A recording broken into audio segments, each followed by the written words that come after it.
सेवा ट्रिक्समध्ये आपलं सर्वांचं स्वागत आहे। बघा हा पेपर काल जी आपली कंबाईन झाली, कंबाईन ग्रुप बी 4 जानेवारी 2026 ला तिला कलम 349 वर प्रश्न विचारला होता, जे की भाषेसंबंधी आहे, भाषा। आता हा एवढा डिटेल प्रश्न होता की याला म्हणजे कोणी विचारही करू शकलं नसेल की या आर्टिकलवर आयोग प्रश्न विचारेल, कारण या अगोदर कधीही कंबाईनला या आर्टिकलवर प्रश्न आलेला नाही। मात्र आपली PDF जी घेतली होती ज्यांनी, त्यांना हा प्रश्न सुटलेला असेल, कारण आपण आपल्या PDF मध्ये याची ट्रिक्स दिलेली आहे। संपूर्ण याचीच नाही तर भाषेसंबंधी जेवढे काही आर्टिकल्स आहेत, भाषेसंबंधी आर्टिकल्स हे 343 पासून ते 351 पर्यंत आहेत। त्या संपूर्ण आर्टिकल्सचे आपण ट्रिक्स बनवलेल्या आहेत।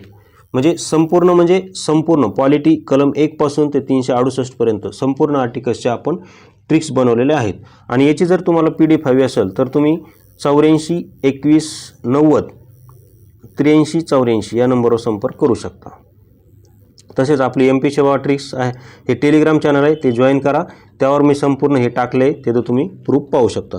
तर बघा 349 काय विचारलं होतं, 350 विचारलं होतं की भाषेविषयी कायदे करण्याचा अधिकार आहे संसदेला 349 नुसार। तर याची आपण ट्रिक्स काय केलेली पहा। तर ट्रिक्स अशी आहे की दिल्ली म्हणजे कायदे फक्त दिल्लीमध्ये होतील आणि ते कुठे होतील, संसदेत। कारण संसद कुठे आहे, दिल्लीला।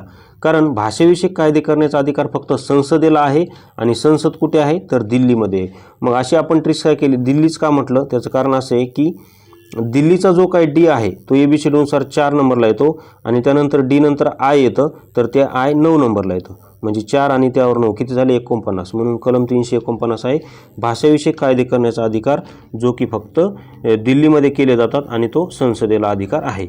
म्हणून इथं काय विचारलं त्यांनी, 349 काय, 349 मध्ये कशाची तरतूद आहे, तर भाषेसंबंधी कायदे करण्याचा अधिकार आहे संसदेला 349 नुसार। त्यानंतर दुसरं काय आहे, सर्वोच्च न्यायालय उच्च न्यायालय यांची भाषा। तर सर्वोच्च न्यायालय उच्च न्यायालयाच्या भाषेसंबंधी तरतूद ही 348 मध्ये, किती 48, याची पण ट्रिक्स दाखवतो। आणि प्राथमिक स्तरावर मातृभाषेतून शिक्षण हे आहे 350A आहे आणि हिंदी भाषेचा विकास आहे 351। हे संपूर्ण तुम्हाला आता ट्रिक्स दाखवतो। इथं बघा, हे बघा 350 काय आहे ते दाखवतो अगोदर। 350 आहे तक्रार निवारणाची भाषा, 350 आहे तक्रार निवारणाची भाषा। तर याची ट्रिक्स काय केलेली पहा आपण, याची ट्रिक्स भली मोठी आहे। ट्रिक्स केवढी असू द्या त्याचा विषय नाही, ती ट्रिक्स तुम्हाला परीक्षेमध्ये एका सेकंदात आठवते, कळलं का। कारण ही संपूर्ण ट्रिक्स इमॅजिन एका सेकंदाच्या आत होत असतो। बघा ट्रिक्स अशी केली होती की मी 350 रुपयाचे हेडफोन ऑनलाईन खरेदी केले, मात्र ते खराब निघले। म्हणून मी कस्टमर केअरला फोन केला असता, ते काय म्हणत होते की तुम्ही हिंदी बोला किंवा इंग्लिशमध्ये बोला, कारण मी मराठीत बोलत होतो। ते म्हणत होते की हिंदी बोला किंवा इंग्लिश बोला। मात्र मी त्यांना म्हणलो मला कोणत्याही भाषेत तक्रार करण्याचा अधिकार आहे कलम 350 नुसार, कारण मला सगळं माहिती आहे, मी MPSCचा स्टुडंट आहे। म्हणून मी फक्त माझी तक्रार फक्त मराठीतच करणार आणि तुम्हाला ती मराठीत ऐकावीच लागेल, अशी आपण ट्रिक्स केलेली आहे। म्हणजे 349 तक्रार निवारणाची भाषा आहे। त्यानंतर 350 पहा, 350 आहे भाषिक अल्पसंख्याकांना मातृभाषेतून शिक्षण, मातृभाषेतून शिक्षण। तर याची ट्रिक्स आपण अशी केलेली आहे, A फॉर आई भाषेतून शिक्षण असं म्हटलेलं आहे आपण। आई म्हणजेच मातृ, आई म्हणजेच माता, माता भाषेतून शिक्षण म्हणजेच आई भाषेतून शिक्षण, अशी आपण ट्रिक्स केलेली। त्यानंतर 350B बघा, भाषिक अल्पसंख्याकासाठी विशेष अधिकारी नेमण्याचा अधिकार हा राष्ट्रपतीला असेल। तर याची ट्रिक्स आपण अशी केलेली की हा अधिकारी B फॉर ग्रुप B दर्जाचा असेल, B फॉर ग्रुप B दर्जाचा अधिकारी असेल, अशी आपण ट्रिक्स केलेली आहे। त्यानंतर 351 आहे हिंदी भाषेच्या विकासासाठी। तर याची ट्रिक्स अशी आपण केलेली आहे की हिंदी भाषेच्या विकासासाठी 51 कोटींची तरतूद।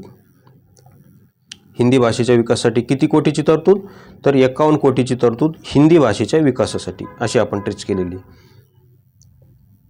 त्यानंतर आणखी 48 विचारलं होतं ना त्यांनी, 48 मध्ये हां, तर संसद आणि हायकोर्ट संसद संबंधी होतं ना एक सेंटेन्स, तर ते 48 आहे बघा। हे हायकोर्ट, सुप्रीम कोर्ट, संसद, विधिमंडळ, राज्यपाल, राष्ट्रपती यांच्या आद्यदेशांची भाषा, तर ते 348 आहे।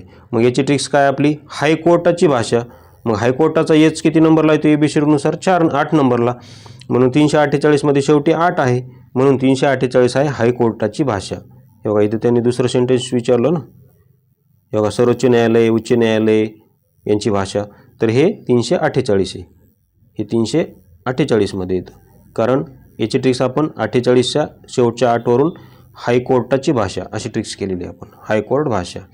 आणि प्राथमिक स्तरावर मातृभाषेतून शिक्षण, मग ए फॉर आई भाषेतून शिक्षण अशी आपण ट्रिक्स केली, कारण 350A मध्ये त्याची तरतूद आहे. आणि हिंदी भाषेच्या विकासासाठी 351 कोटींची तरतूद, ही अशी ट्रिक्स आहे आपली. मग 349 काय तर भाषेसंबंधी कायदे करण्याचा अधिकार, आणि ते ते कायदे कुठं होतील तर संसदेत होतील. आणि मग संसद कुठे आहे तर दिल्लीमध्ये. मग भाषेसंबंधी कायदे करण्याचा अधिकार हा फक्त संसदेला आहे, आणि ते कुठे होतील तर दिल्लीमध्ये होतील.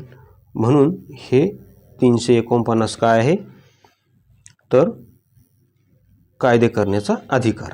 तर अशा आपल्या ट्रिक्स आहेत. अशा ट्रिक्स तुम्ही पॉलिटीचा 5000चा जरी कोर्स केला तरीही तुम्हाला अशा ट्रिक्स मिळणार नाहीत. ओके, ते कितीही चांगले शिकवतील तुम्हाला, त्यात मला डाऊट नाही, पण लक्षात कसं ठेवायचं. आता इथं कितीही चांगलं शिकवलं तुम्हाला तरी काय संबंध आहे का, इथं तुम्ही लक्षात कसं ठेवायचं हे तुम्हाला महत्त्वाचं आहे. शिकवलं कसं हे महत्त्वाचं नाही, ते शिकवलेलं तुमच्या लक्षात राहिले का हे महत्त्वाचं आहे. एक्झाममध्ये तुम्हाला किती फास्ट आठवतं हे महत्त्वाचं आहे. ट्रिक्सचा फायदा असा होतो की ट्रिक्समुळे तुमची त्याविषयीची ॲक्युरेसी तर वाढतेच. ओके, त्याविषयीची ॲक्युरेसी तर वाढतेच. मात्र आता बघा, इथं जर तुम्हाला वाचलंही असेल तुम्ही कदाचित, मला किंवा बऱ्याच जणांचा हा प्रश्न बरोबरही आला असेल, मला त्याच्याबद्दल डाऊट नाही, पण इथं तुम्हाला थोडा तरी विचार करायला लावला असेल ह्या प्रश्नाने. पण तिथं जर तुम्हाला ही ट्रिक्स, तुमच्याकडे ही ट्रिक्स असती, दिल्लीमध्ये कायदे होतात, तर फाटकन तुम्ही ते गोल करून पुढे जाता. त्याचा फायदा इनडायरेक्टली तुम्हाला कुठे होतो, मग गणित बुद्धिमत्तेमध्ये तुम्हाला काय होतो तर 2 का होईना मिनिट जास्त मिळतात. तर ट्रिक्सचा असा फायदा होतो की त्याविषयी तर तुमची ॲक्युरेसी वाढतेच, ज्या विषयाचे तुमच्याकडे ट्रिक्स आहेत त्याविषयी जर ॲक्युरेसी वाढते, तसेच तिथे तुमचा वेळ वाढतो, आणि तो वेळ तुम्हाला गणित बुद्धिमत्तेसाठी कामी येतो. तर अशा प्रकारे आपल्या संपूर्ण पॉलिटी आर्टिकल्सचे ट्रिक्स आहेत. तसेच आपल्याकडे सायन्सच्या पण ट्रिक्स आहेत. हे संपूर्ण पाहिजे असेल तर 84 21 90 83 84 या नंबरवर संपर्क करू शकता. व्हिडिओ पाहिल्याबद्दल धन्यवाद.